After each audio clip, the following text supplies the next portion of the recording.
Bienvenue à nouveau dans l'émission. Nous recevons aujourd'hui le colonel Douglas McGregor, vétéran de combat, auteur et ancien conseiller principal du secrétaire à la Défense des États-Unis. Merci d'être revenu parmi nous. Bien sûr, ravi d'être ici. Merci. Il semble donc qu'une autre guerre soit peut-être en train de se préparer. La marine américaine renforce ses capacités au large des côtes du Venezuela et la Maison-Blanche semble indiquer son intention de provoquer un changement de régime. On ne sait toujours pas comment cela serait réalisé, mais vous avez participé à la planification de guerre au cours de votre carrière. Comment interprétez-vous la situation actuelle? S'agit-il d'une véritable préparation à la guerre ou simplement d'une manœuvre d'intimidation destinée à obtenir des concessions politiques ou économiques?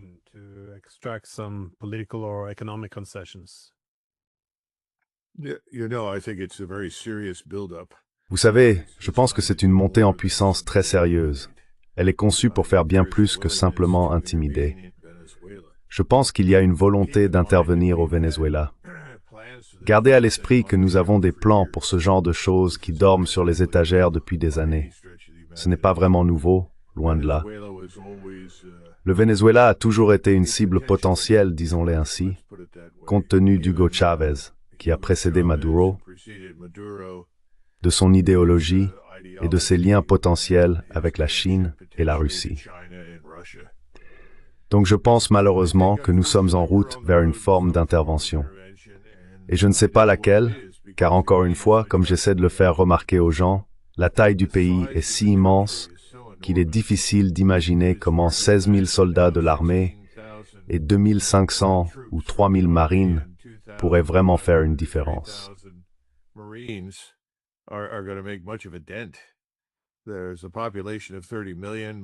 Il y a une population de 30 millions d'habitants, dont la plupart vivent dans les régions côtières. Alors, vous savez, je ne sais tout simplement pas. La question qui revient sans cesse, quel est l'objectif politico-militaire précis que nous cherchons à atteindre?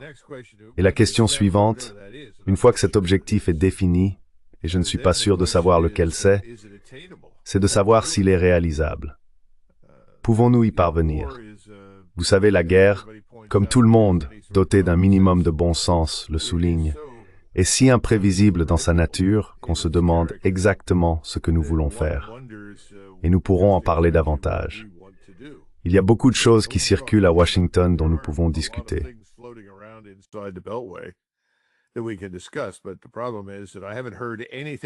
Mais le problème, c'est que je n'ai rien entendu de la part du président des États-Unis sur ce qu'il veut réellement que nous fassions.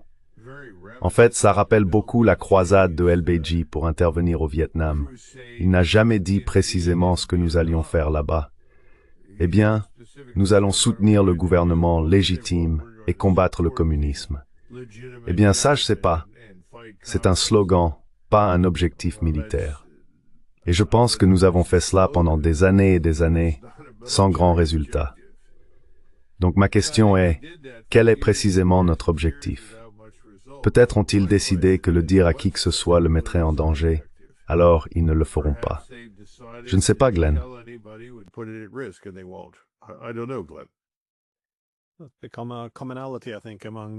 C'est devenu un thème récurrent, je pense, dans bon nombre de nos conflits en Occident politique. Le manque d'objectifs et de stratégie claire. Alors, que voulons-nous accomplir et comment sommes-nous censés y parvenir exactement? Parce que j'entends aussi parler de la volonté de lutter contre le narcoterrorisme. Mais encore une fois que vous commencez à bombarder le Venezuela, comment cet objectif serait-il réellement atteint? Oui, les gens se plaignent du manque de stratégie de sortie. Mais quand on n'a même pas défini de stratégie tout court, c'est encore plus problématique. Alors, selon vous, quelles pourraient être les conséquences plus larges de tout cela? Parce que le Venezuela est, comme vous l'avez dit, un grand pays, il a des voisins, une économie, une population importante. Quelles pourraient être, selon vous, les conséquences imprévues, mais dont certaines pourraient probablement être anticipées?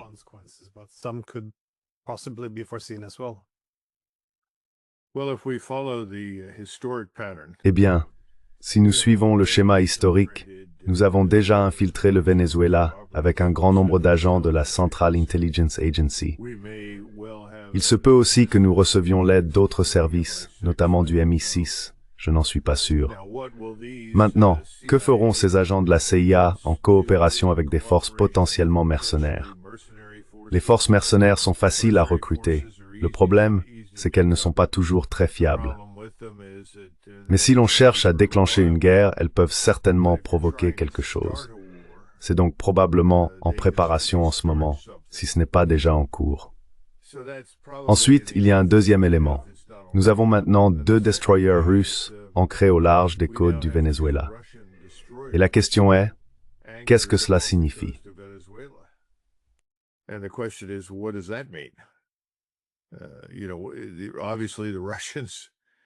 Tu sais, évidemment, les Russes n'auraient pas ancré 2 navires de guerre au large des côtes du Venezuela à portée des forces navales américaines s'ils n'avaient pas voulu envoyer un message. Je pense que ce message est assez clair. Vous avez tout fait en votre pouvoir, c'est-à-dire Washington, pour nous détruire à Moscou. Vous avez poussé la frontière de l'OTAN jusqu'à ses limites et vous avez provoqué la mort d'environ 130 000 Russes et de près de 1,8 million d'Ukrainiens. Et vous refusez de mettre fin à cette guerre. Vous continuez d'alimenter le feu. Je regardais hier certains rapports. Les Russes capturent des garçons ukrainiens, de jeunes hommes, qui portent l'uniforme depuis exactement 1 semaine. Et par conséquent, ils ne savent pas ce qu'ils font.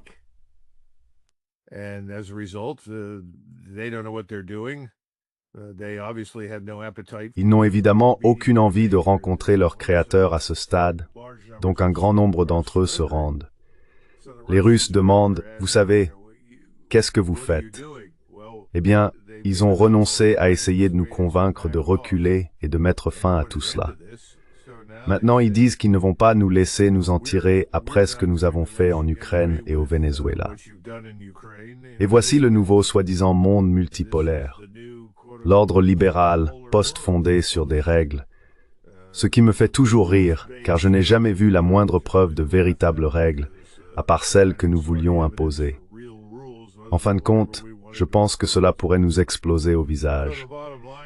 Si nous finissons par nous battre contre ces navires de guerre et que nous les coulons, ce que j'imagine que nous pourrions faire, il est difficile de dire ce qui pourrait se passer à ce moment-là.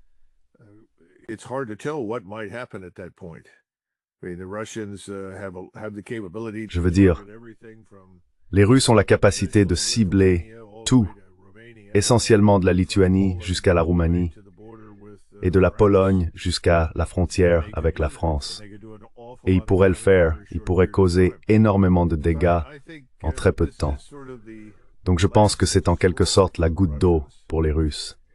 Et je pense que nous sommes surpris parce que nous avons toujours cru aux mauvaises choses. Nous croyons que personne ne peut se dresser contre nous, que nous sommes la force la plus puissante de la planète et que les Russes sont faibles, incapables, incompétents. Tout cela est absurde, mais c'est ce qu'on nous a fait croire.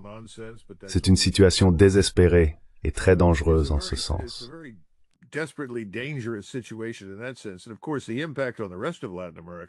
Et bien sûr, l'impact sur le reste de l'Amérique latine va être énorme, quoi qu'il arrive. Si les Russes sont directement défiés par nous dans les eaux au large du Venezuela, le reste de l'Amérique latine observera attentivement. Et si nous insistons et que les Russes réagissent, cela pourrait amener un grand nombre d'États d'Amérique latine à s'aligner rapidement avec la Russie contre nous. Voyant en la Russie, eh bien, au moins quelqu'un prêt à tenir tête aux Yankees maléfiques, car ils ne nous portent de toute façon pas particulièrement dans leur cœur. Et si l'on se penche sur les archives historiques, on trouve de nombreux exemples d'interventions désastreuses. Vous savez, j'aimerais pouvoir annoncer une bonne nouvelle, mais je n'en vois aucune. Je ne vois que de la stupidité et de l'auto-illusion montée sur des échasses.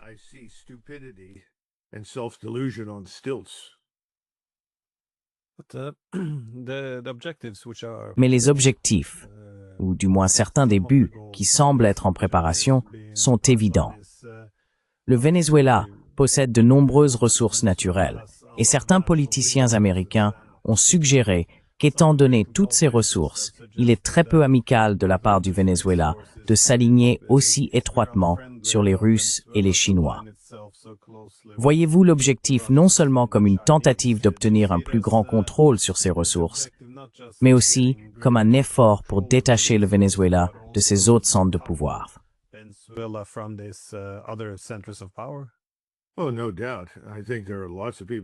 Oh, sans aucun doute.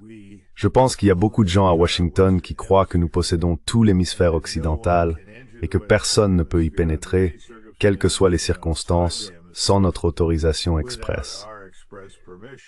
Ils invoquent la doctrine Monroe. Mais la doctrine Monroe n'a en réalité pas joué un rôle très important au XIXe siècle.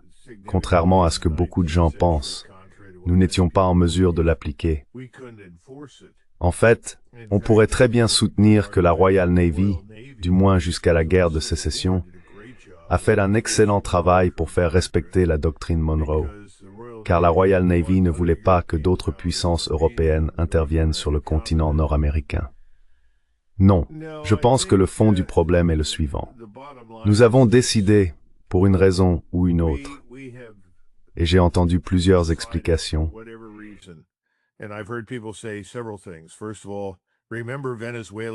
Tout d'abord, souvenez-vous du rôle supposé du Venezuela dans l'aide à la défaite de Donald Trump lors de l'élection de 2020. Cela concerne la question du logiciel Dominion. Très bien, soit, je ne pense pas que cela justifie une intervention militaire, mais malgré tout, ce sujet revient. Le point suivant concerne les ressources. Certaines personnes à Washington se sont assises et ont essayé de, soi-disant, collatéraliser ce qui se trouve au Venezuela, en partant du principe que cela pourrait être utilisé pour stimuler notre économie et, en somme, nous sauver du défaut de paiement, d'une crise économique et d'un effondrement financier. Le problème avec le fait de collatéraliser les ressources d'un autre pays, c'est qu'il faut entrer dans ce pays. Il faut en prendre le contrôle total. Et nous n'avons pas les forces nécessaires. Certainement pas les forces terrestres pour faire une telle chose.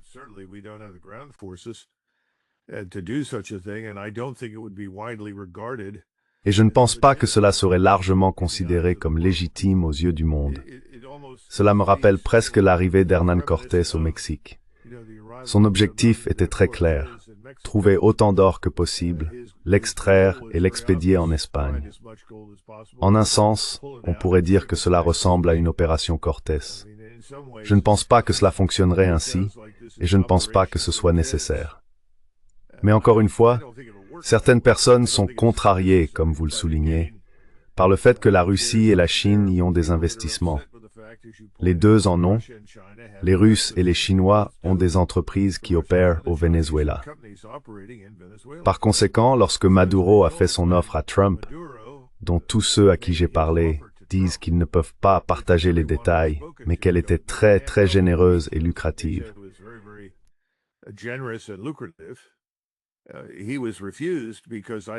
Il a été refusé parce que, je pense, Donald Trump avait été convaincu par certaines personnes que tout le monde dans la région devait être expulsé.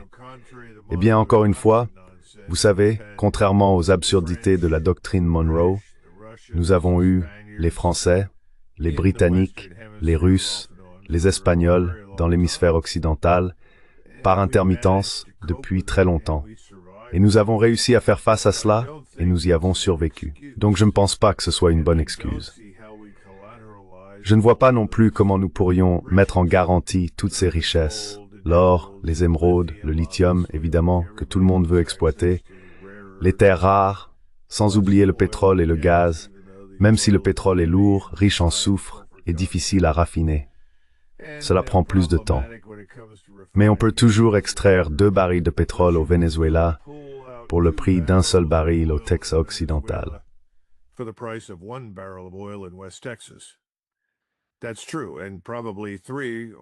C'est vrai, et probablement 3, voire plus, venant d'Iran et de Libye pour un seul baril du Texas occidental. Mais devons-nous vraiment faire cela? Allons-nous déclarer la guerre, intervenir où bon nous semble, sans tenir compte des besoins des populations? Et quand on commence à lancer des missiles, à mener toutes ces frappes aériennes et ces tirs de missiles, on va tuer beaucoup de gens. Je suis toujours stupéfait par ceux qui disent, eh bien, c'est une opération de frappe de précision. Oui, peut-être qu'elle est précise à bien des égards, mais malheureusement, quelle que soit la précision, on finit par tuer des gens. Quand on commence à tuer et que le sang coule, ce sang-là est un mauvais sang.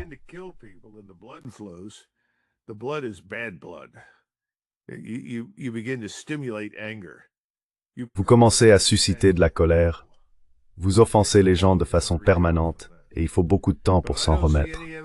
Mais je ne vois aucune preuve que quelqu'un réfléchisse vraiment à tout cela. Mon impression est qu'il n'y a pas de stratégie. Il n'y en a pas. Je veux dire, à part, poussons l'OTAN aussi loin que possible et espérons pouvoir ruiner et détruire la Russie. Je veux dire, cela a été mentionné de nombreuses fois en ma présence par le même genre de personnes qui tuent actuellement des gens en Palestine. Ils travaillent d'arrache-pied en ce moment pour intervenir au Venezuela. Donc en ce sens, c'est lié. Mais ce n'est pas une grande stratégie américaine, autant que je puisse en juger. Donc je ne comprends pas.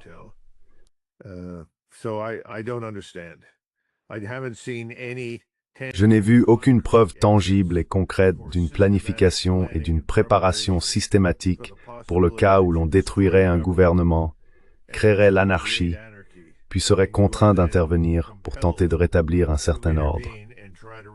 C'est une grave erreur. Nous étions bien mieux lotis en Irak en 2003.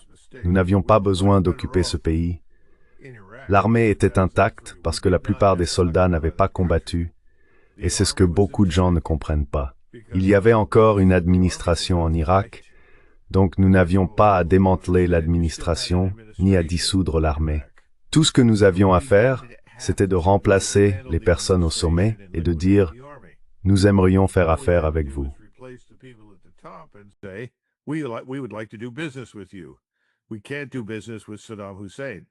Nous ne pouvons pas faire affaire avec Saddam Hussein, mais nous ferons affaire avec vous. Et dès qu'il y aura de l'ordre dans les rues et que nous aurons trouvé une sorte d'accord sur la manière de procéder, alors nous nous retirerons. C'est faisable dans un endroit comme l'Irak, et nous avons tout gâché, commis de terribles erreurs. Est-ce faisable au Venezuela? Je n'en suis pas sûr. Le Venezuela est infiniment plus grand, de la taille de quoi l'Allemagne, la France, l'Autriche et la Suisse réunies, avec 30 millions d'habitants. Un peu plus difficile. Donc je n'ai pas vraiment de bonne réponse, mais je ne vois rien de bon sortir de ce que nous prévoyons de faire. Disons-le ainsi.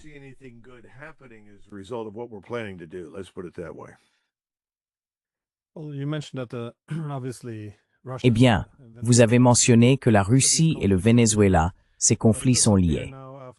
Mais il semble maintenant, après que Trump a tiré une certaine fierté de la frappe contre les infrastructures énergétiques russes et a proféré quelques menaces à propos du Tomahawk, que l'ensemble du conflit en Ukraine soit relégué au second plan et que davantage de responsabilités soient transférées à l'Europe, du moins cette semaine. Nous verrons ce qui se passera ensuite. Mais la situation en Ukraine est loin d'être stable aujourd'hui. Quelle importance accordez-vous, par exemple, à l'encerclement de Pokrovsk en termes de changement de la dynamique de la guerre et aussi à l'implication occidentale?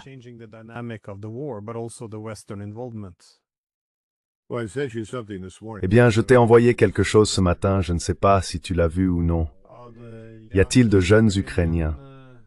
Oui, tu devrais peut-être envisager de diffuser ça, parce que je trouve que c'est très dramatique, et cela met en évidence quelque chose de très grave en Ukraine. Je suis mobilisé. Je marche depuis des heures, aidez-moi. Je ne veux pas mourir, j'ai seulement 23 ans. S'il vous plaît, aidez-moi. Cet homme, Zelensky, semble déterminé à tuer autant de chrétiens ukrainiens qu'il le peut. Ce n'est pas seulement une question de combattre la Russie. Il semble heureux de dépouiller l'Ukraine de sa population. Et cela constitue, à mon avis, un crime de guerre horrible. C'est du même ordre que ce qui se passe à Gaza. Je ne sais pas quel est le plan plus large, mais quand on observe ce jeune homme, on ne peut s'empêcher d'éprouver de la sympathie pour lui. Et il se peut que la police secrète, qui, semble-t-il, se compare assez favorablement à la NKVD de Staline en ce moment en Ukraine, rendent impossible pour la population de renverser le gouvernement. Ils ne peuvent pas se débarrasser de cet homme. Cela place les Russes dans une position terrible, car cela signifie qu'ils doivent avancer.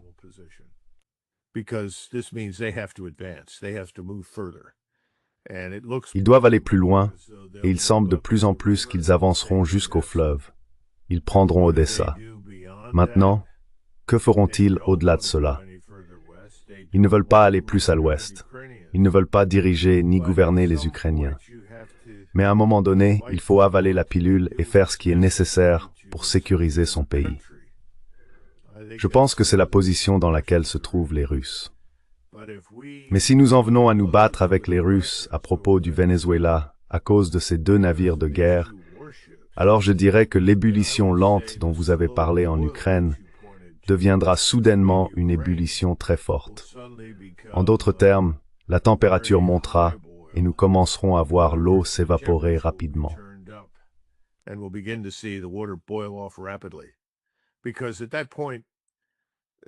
Parce qu'à ce stade, la question qui se pose au Kremlin est « Pourquoi faisons-nous preuve d'une telle retenue ?» Vous savez, les Américains prennent notre retenue pour de la faiblesse, et nous ne sommes pas faibles, premièrement. Deuxièmement, pourquoi les Américains ne comprennent-ils pas ce que nous voulons vraiment? Eh bien, ils ne le comprennent pas parce qu'ils refusent d'écouter.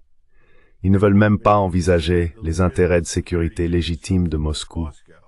Ils refusent de reconnaître que Moscou a non seulement des intérêts de sécurité légitimes, mais qu'elle doit être traitée non pas comme un pays du tiers-monde arriéré, mais comme un État développé doté d'une puissance militaire supérieure et d'un grand potentiel économique grâce à toutes ses ressources. Pourquoi ne pouvons-nous pas traiter Moscou comme un pays égal?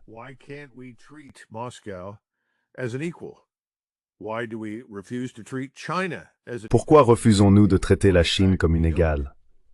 En réalité, nous ne le faisons pas. Nous continuons à prétendre que nous possédons une supériorité innée. C'est une illusion. C'est stupide. C'est contre-productif. Il n'y a aucune humilité dans le caractère américain en ce moment, et je pense que c'est catastrophique pour les États-Unis et le peuple américain. Ce que l'on voit à Washington, c'est un enchevêtrement confus de personnes sans fondement stratégique, sans grande expérience en politique internationale et sans compréhension claire du danger que cela représente. À quel point cela pourrait précipiter précisément ce qu'ils redoutent le plus, un effondrement financier et un chaos économique à l'intérieur des États-Unis.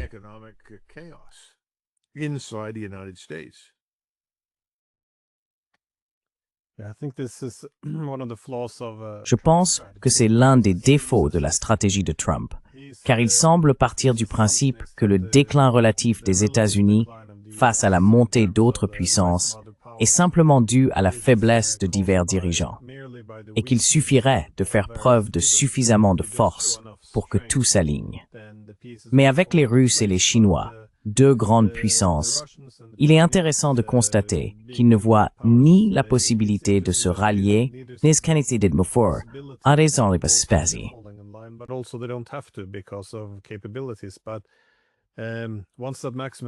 Mais une fois que cette pression maximale ne fonctionne plus, il est difficile de dire quel est le plan B.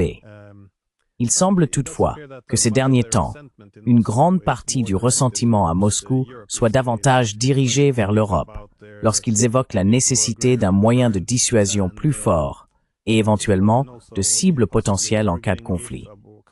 Ils ont tendance à faire référence à la rhétorique guerrière des Européens. Pensez-vous qu'il soit plus probable qu'un conflit direct éclate entre les Européens et les Russes, ou bien les Russes resteront-ils encore retenus, comme vous l'avez suggéré?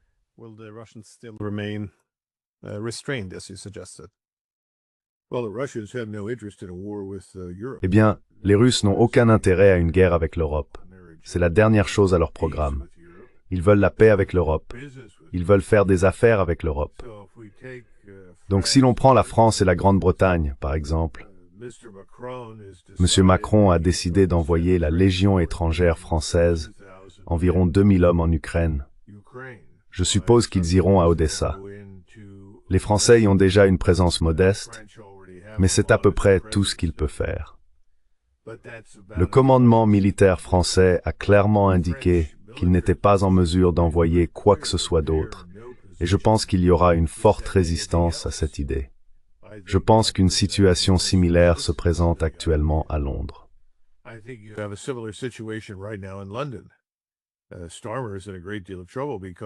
Starmer est dans une situation très difficile, car il faisait des promesses d'envoyer 30 000 soldats britanniques combattre en Ukraine sans consulter ni informer personne. Je pense que le roi s'est enfin réveillé et est intervenu, ce qui mettra un terme à tout cela. Je m'attends à ce que Starmer se retire. Et je doute fort que le roi ou le prince de Galles ait envie d'entrer en guerre contre la Russie. Je ne pense pas qu'ils y voient la moindre raison. Ils ont déjà clairement indiqué que les problèmes les plus graves auxquels ils sont confrontés se trouvent à l'intérieur de leur propre pays. Cette migration massive de personnes qu'ils ne peuvent pas se permettre, dont ils n'ont pas besoin et qu'ils ne veulent vraiment pas.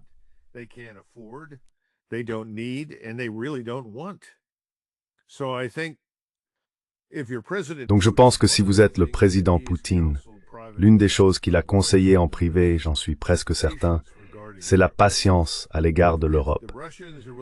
Si les Russes sont prêts à faire preuve d'un peu de patience, les gouvernements européens changeront, ils tomberont, et de nouvelles personnes arriveront au pouvoir. Je pense que cela va se produire en Grande-Bretagne et en France. Et lorsque cela arrivera dans ces deux pays, il sera très difficile pour Vance et les fanatiques qui le soutiennent en Allemagne de rester au pouvoir. L'AfD, l'Alternative für Deutschland, grandit chaque jour parce qu'elle a un programme intelligent qui dit non à la guerre. Nous devons rétablir de bonnes relations avec la Russie. Nous devons revenir à notre vocation de puissance scientifique et industrielle, élever notre niveau de vie et sortir de l'abîme dans lequel nous sommes tombés.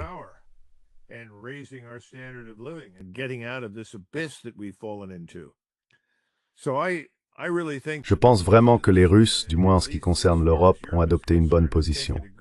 Maintenant, il y a quelques éléments imprévisibles dans tout cela.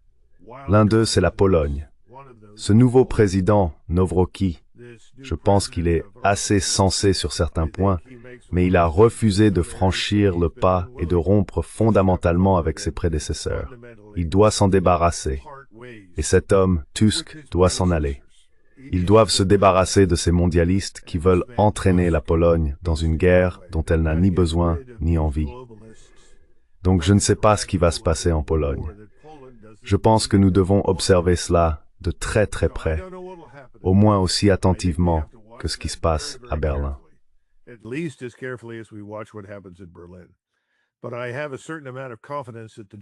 Mais j'ai une certaine confiance dans le fait que les Allemands sortiront de ce gouffre de désespoir dans lequel ils se trouvent et qu'ils se débarrasseront de Scholz. Au-delà de cela, je pense qu'ils trouveront un moyen de mettre fin à ce conflit avec la Russie, car cela n'a tout simplement aucun sens.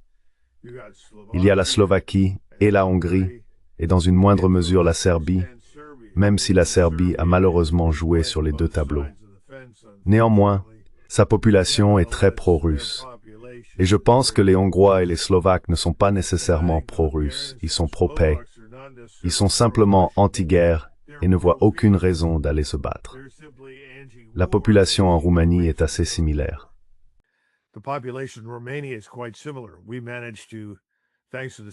Nous avons réussi, grâce à la CIA et au MI6, à installer là-bas un président qui exécuterait nos ordres.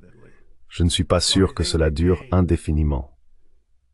Donc je pense encore une fois que la patience du président Poutine en Europe a porté ses fruits et qu'elle continuera d'en porter. Et je sais que c'est une pilule difficile à avaler pour les Russes, car le peuple russe est en colère. C'est évident, vous l'avez vu. Ils veulent de l'action, ils veulent que cela prenne fin. Mais heureusement, Poutine est un être réfléchi et équilibré, et il n'est pas guidé par ses émotions, ce qui constitue certainement une amélioration par rapport à Donald Trump, qui semble incapable de contrôler les siennes.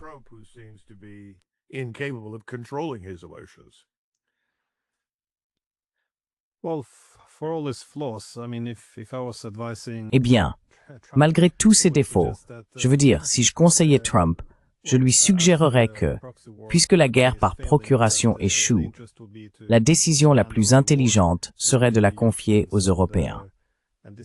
Et c'est ce qu'il semble faire. Encore une fois, il est difficile d'évaluer ce qu'il fait réellement, car il change constamment d'avis. Je ne sais jamais si c'est stratégique ou simplement impulsif. Maintenant, il y a des rapports indiquant que les États-Unis retirent une partie de leurs troupes de certains pays d'Europe centrale et orientale. Je ne sais pas si vous avez une vue d'ensemble claire, combien de troupes, quel pays, mais ce retrait a-t-il commencé? Parce que cela va exactement à l'encontre de ce que les Européens espèrent. Ils veulent plus de troupes américaines pour impliquer davantage les États-Unis dans ce conflit. Mais voyez-vous les Américains réduire leur engagement et passer la main? Oui. Eh bien, je pense que c'est le souhait secret du président Trump.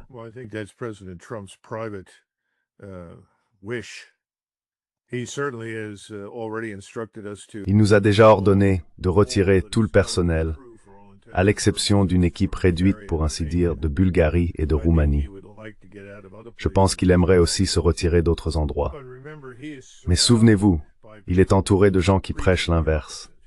Ils lui disent « Renforce ton engagement en Corée du Sud, défie la Corée du Nord. Renforce ton engagement à Taïwan, défie la Chine. Renforce ton engagement aux Philippines et en mer de Chine méridionale. » Là où nous avons déjà déployé des missiles pointés sur la Chine. C'est une pure stupidité. Rien de tout cela n'est nécessaire, c'est contre-productif. Mais il les a écoutés, car même s'il souhaite se désengager, autant qu'il le peut, de l'Europe, et je dirais qu'il aimerait probablement aussi se désengager de la péninsule coréenne et peut-être du Japon, il lui manque la confiance en soi qui découle de la compréhension et du savoir.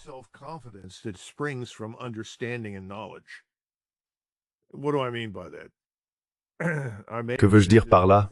Je l'ai peut-être déjà dit, et si c'est le cas, je m'en excuse. Vous pouvez m'arrêter à mi-chemin si je me répète. Dans les années 1950, Eisenhower s'est interrogé dans certains de ses écrits, surtout après avoir quitté ses fonctions dans les années 1960, sur ce qu'un président doit savoir. Il doit comprendre le système international. Il doit comprendre l'économie, non seulement l'économie nationale, mais aussi le système économique mondial. Il doit comprendre l'armée, comment elle fonctionne ou ne fonctionne pas, et ce qu'elle peut ou ne peut pas faire. Et enfin, il doit savoir comment se faire élire. Or, tous ceux qui accèdent à cette fonction ont déjà compris comment se faire élire. C'est ainsi qu'ils y parviennent.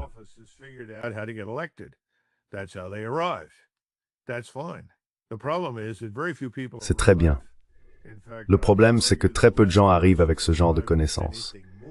En fait, je dirais que la dernière personne à être entrée en fonction avec un peu plus de bagages était probablement Richard Nixon.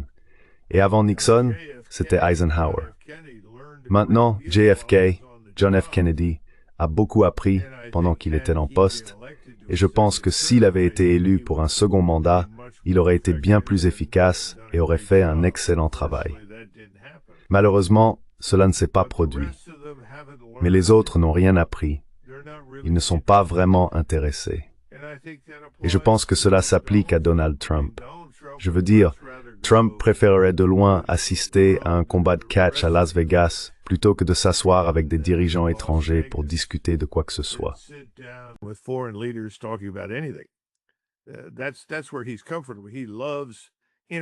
C'est là qu'il se sent à l'aise. Il adore interagir avec ses partisans. C'est pourquoi il aime organiser ses rassemblements et leur parler.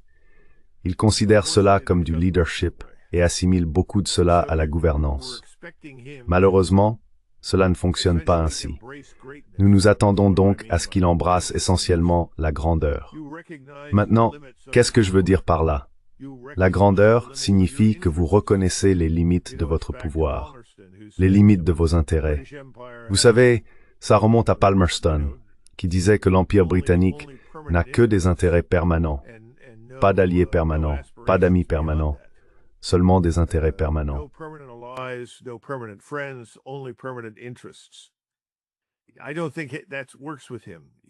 Je ne pense pas que ça fonctionne avec lui. Il prend tout de manière personnelle. Oh, je m'entends bien avec lui, c'est un ami à moi. Tout cela, c'est du baratin en relations internationales. Tout repose sur les intérêts. Je doute sérieusement que le président Trump se soit déjà assis pour dire à quelqu'un « Dites-moi quels sont nos intérêts dans le pays X. Puis dites-moi qui d'autre a des intérêts dans le pays X. » Je ne vois pas cela se produire. Et si l'on ne prend pas le temps d'identifier qui a des intérêts et qui n'en a pas, on ne peut pas affronter la réalité de ses propres limites. Et encore une fois, historiquement, nous sommes une puissance navale et aérospatiale. Nous ne sommes pas vraiment une puissance terrestre.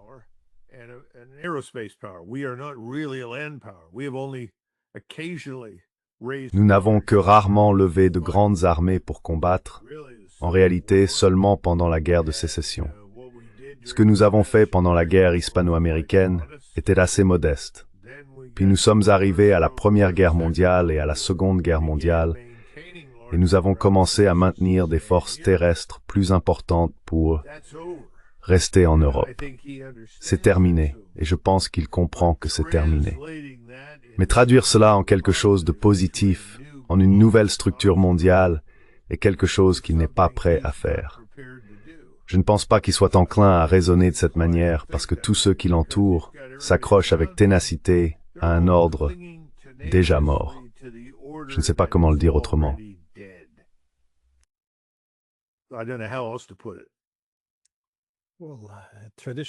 Eh bien, traditionnellement, les États-Unis adoptaient ce qu'on appelle une stratégie d'équilibre offshore. Autrement dit, ils cherchaient à éviter une présence permanente sur le continent eurasien, car cela serait coûteux pour les Américains et encouragerait également un équilibre collectif.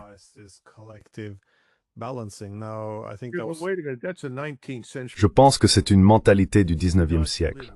Nous ne vivons pas au 19e siècle. La technologie a changé. Nous n'avons plus besoin de placer des navires au large des côtes d'Afrique du Nord pour menacer qui que ce soit. Et les Russes n'ont pas besoin de placer des navires au large des côtes des États-Unis pour nous menacer.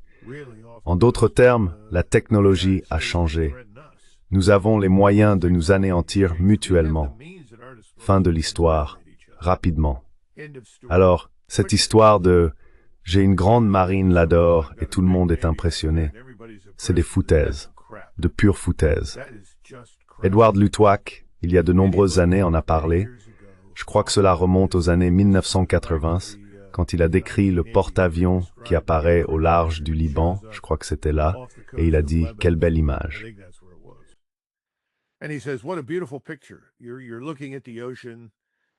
Vous regardez l'océan, on ne peut pas rêver d'une image plus belle de la puissance américaine. Et vous entendez tous ces bouffons dire « Voilà 12,7 km² de puissance et de territoire américain, et toutes ces absurdités. » Personne à terre n'en a rien à faire de ce qui se passe sur ce porte-avions. Votre capacité à influencer ce qui se passe à terre depuis le large est extrêmement limitée, très limitée. Je pense donc qu'il faut sortir du 19e siècle. Nous avons encore des gens qui se comportent comme si nous étions avant la Première Guerre mondiale. Envoyez les canonnières. Et je pense que c'est là le problème avec le président Trump. Nous sommes au XXIe siècle. Personne n'a besoin d'envoyer une canonnière où que ce soit pour nous infliger d'énormes dégâts si nous les provoquons. Et c'est pourquoi je suis très préoccupé par ces deux navires russes. Je pense que nous avons un choix à faire.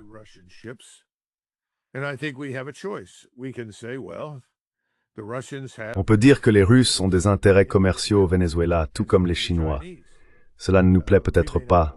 Nous préférerions sans doute que ce soit autrement. Mais nous n'allons pas faire la guerre pour cela, car ce serait une impasse aussi bien pour nous que pour eux. Au lieu de cela, nous devrions nous intéresser à revendiquer une présence au Venezuela également. Et c'est ce que Maduro proposait. Mais nous avons refusé. Oh, c'est un narcoterroriste. Appelez-le comme vous voulez, mais ce n'est pas un narcoterroriste. Tout cela, c'est du n'importe quoi, et tout le monde le sait. Il nous avait offert cette possibilité, mais c'était l'un de ces cas où soit nous obtenons tout, soit nous ne voulons rien. C'est une sorte de mentalité enfantine qui domine à Washington, et quiconque remet cela en question se fait dire Eh bien, tu es faible. Tu es faible. Nous devons être forts. Nous devons intimider ces gens. SNSI Stellat.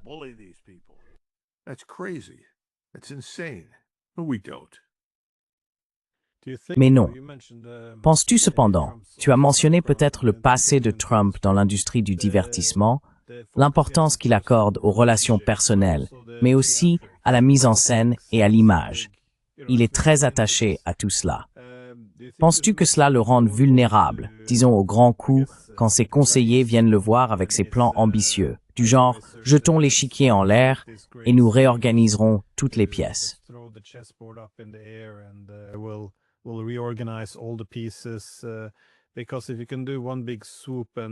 Parce que s'il peut tout renverser d'un seul coup, et je suppose réorganiser le jeu, bouleverser des décennies de réalité et en créer une nouvelle, il semble que simplement d'après sa personnalité, ce soit quelque chose qu'il serait enclin à faire plutôt que de miser sur le long terme. Par exemple, si vous traitez avec les Chinois, d'accord, nous avons passé 25 ou 30 ans à développer le traitement des terres rares et à rapatrier nos chaînes d'approvisionnement. Au lieu de consacrer ce temps-là, on dirait qu'ils cherchent la solution rapide. Pensez-vous que cela fasse partie de la vulnérabilité? Cette tendance à, je dirais, non pas l'instabilité, mais ces grands coups qu'ils semblent vouloir tenter.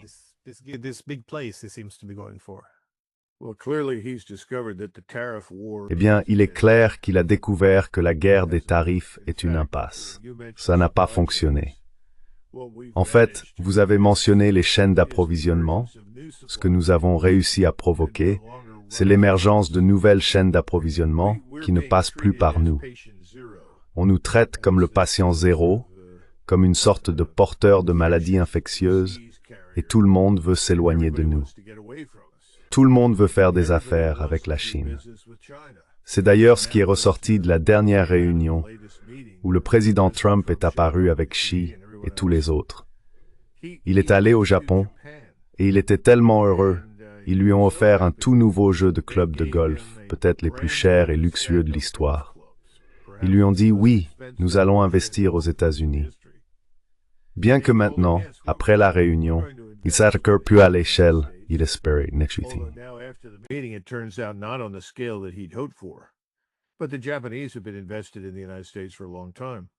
Mais les Japonais investissent aux États-Unis depuis longtemps. On lui a également dit très clairement, nous n'allons pas arrêter d'acheter du pétrole et du gaz à la Russie. L'Inde non plus n'a pas cessé d'en acheter à la Russie. Vous savez, il est allé en Corée du Sud et le président sud-coréen lui a offert une réplique de la couronne du Khanat coréen. Sa seule plainte a été que ce n'était pas l'original. Il a dit « Je voulais juste l'original ».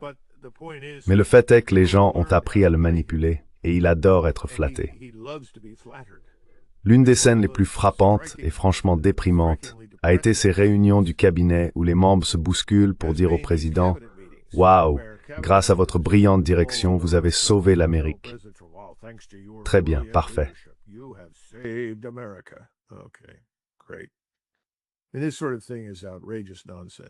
Et ce genre de choses est un non-sens scandaleux. Cela a peut-être fonctionné avec Louis XIV, bien que je pense que Louis XIV avait plus de cervelle que ça et comprenait un peu mieux les choses, même s'il a ruiné la France avec trop de guerres. Bonaparte était bien plus difficile à amadouer pour gagner sa bienveillance. Mon point, c'est que c'est contre-productif. Et c'est pire que ça. C'est déprimant à regarder. Je pense que c'est un énorme problème, sans aucun doute.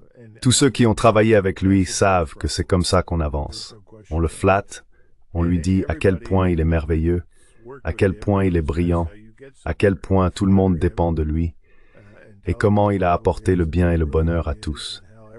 Ce dont nous avons besoin, c'est de rationalité et d'un calcul froid et rigoureux. Et il nous faut autre chose.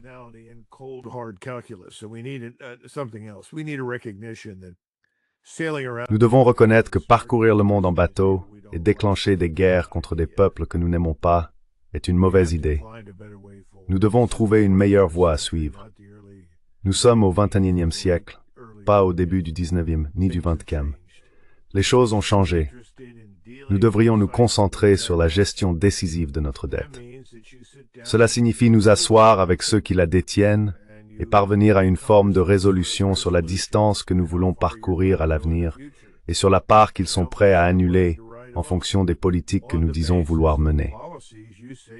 Et l'une de ces politiques doit être la réduction des dépenses. Je ne vois aucune preuve que quiconque soit prêt à réduire les dépenses. Il me semble donc que nous allons simplement tomber du précipice. Et jusqu'à ce que nous touchions le fond et fassions un grand splat, ce sera fini. Rien ne changera.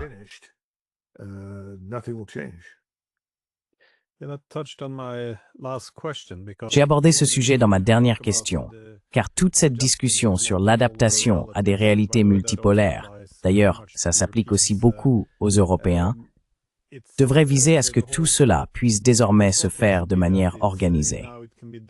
Si les choses tournent très mal, ce sera très désorganisé. Si nous devons procéder à des ajustements en pleine crise financière grave, eh bien, les États-Unis viennent de dépasser les 38 000 milliards de dollars de dette. Et encore une fois, comme je l'ai dit, la guerre tarifaire ne se passe pas bien. Et la guerre économique plus large ne va pas beaucoup mieux non plus. J'ai l'impression que les Américains s'en sortent mieux que les Européens, du moins pour l'instant. Mais jusqu'où cela peut-il aller avant que les choses ne se détériorent? Car à chaque nouvelle menace, non seulement les économies américaines et occidentales encaissent un nouveau coup, mais on voit aussi le reste du monde, principalement mené par les Chinois et les Russes, chercher à se rendre immunisés contre toute coercition économique supplémentaire en découplant essentiellement les pays des technologies, des industries, des banques et des monnaies. Alors, avez-vous pas une boule de cristal? Mais voyez-vous une voie possible pour comprendre comment tout cela évolue? Eh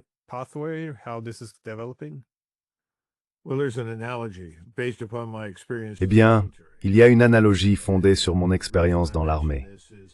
La raison pour laquelle j'en parle, c'est que si l'on regarde ces soi-disant programmes de transformation, en d'autres termes, nous allons devenir tout ce qu'il faudra être à l'avenir, et nous allons le faire comme par magie. Donnez-nous simplement plus d'argent et nous réglerons tout. Inévitablement, rien ne change. On obtient simplement une autre version de l'ancienne force. Rien de vraiment nouveau. Il n'y a pas de véritable expérimentation, car les responsables tiennent à préserver autant que possible le statu quo. Changer les choses les effraie. Ils craignent de perdre leur emploi ou d'être écartés. Je lisais hier soir les directives du secrétaire Hegseth. Il a fait beaucoup de remarques intéressantes, mais il a ensuite employé cette expression « reconstruire l'armée ».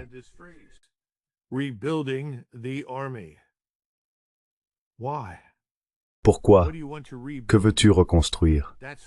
Ce n'est pas ce dont nous avons besoin pour l'avenir. Nous ne devrions rien reconstruire de ce que nous avons actuellement. Ce que nous devons faire, c'est passer par ce processus ardu consistant à déterminer ce dont nous avons réellement besoin. Nous voyons la même chose se produire dans l'économie. Nous ne construisons pas une économie productive. Nous sommes menés par le bout du nez par ce que j'appellerais des capitalistes financiers. Des gens qui ont gagné des milliards de dollars grâce à des applications, des applis qui te prennent un peu d'argent, le mettent dans leur poche, puis le déplacent ailleurs. En d'autres termes, nous ne construisons rien, sauf, bien sûr, Elon Musk, à qui je reconnais le mérite de le faire.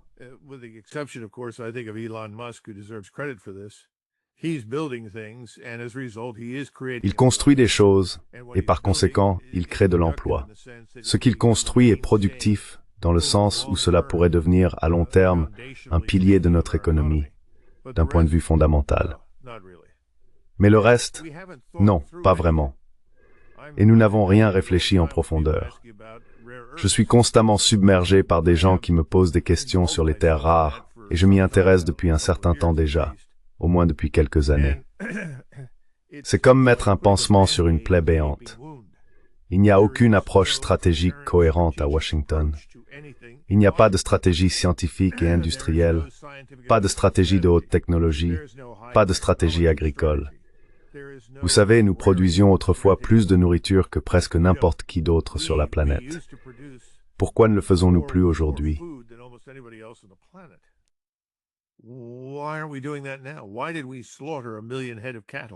Pourquoi avons-nous abattu 1 million de têtes de bétail? Pourquoi achetons-nous du bœuf à l'Argentine alors que nous avons largement de quoi en élever et en transformer ici, aux États-Unis? Eh bien, nous avons pris beaucoup de mauvaises décisions, toutes motivées par la recherche d'un profit à court terme. Et je pense que c'est là le problème américain. Nous sommes la nation du micro-ondes. Vous savez, on prend quelque chose, on le met au micro-ondes, on appuie sur un bouton, et 1 minute plus tard, le produit fini sort, quel qu'il soit. Ce n'est pas comme ça que les choses fonctionnent. Et nous traitons avec des gens en Chine, en Corée, au Japon, au Vietnam, en Russie, en Iran, presque partout, qui sont très différents de nous à cet égard. Et je crains que les Européens, surtout les Européens de l'Ouest, n'aient commis l'erreur fatale de nous imiter et d'adopter eux aussi une vision à court terme.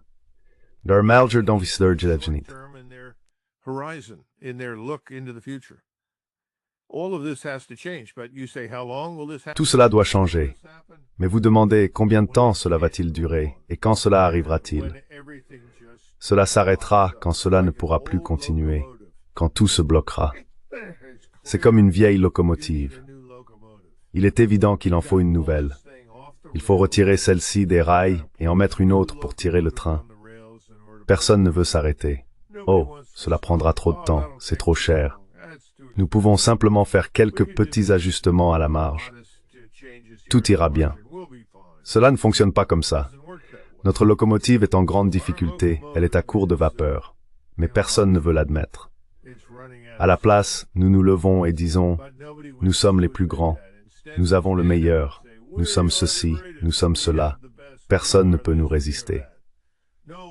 Je pense que nous allons recevoir une leçon.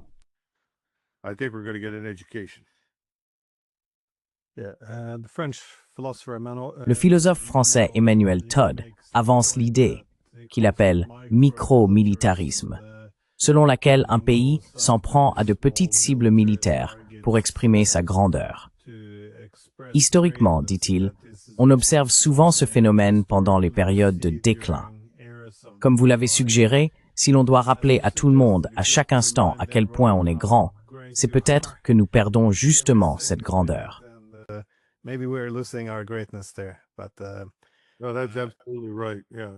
C'est tout à fait exact. Tu as complètement raison. Je ne sais pas comment résoudre ce problème, à part attendre que la locomotive tombe en panne et que tout le monde descende du train en disant « Que s'est-il passé ?» Peut-être qu'alors on pourra mettre autre chose sur les rails et aller ailleurs que là où nous allons. Je ne sais pas.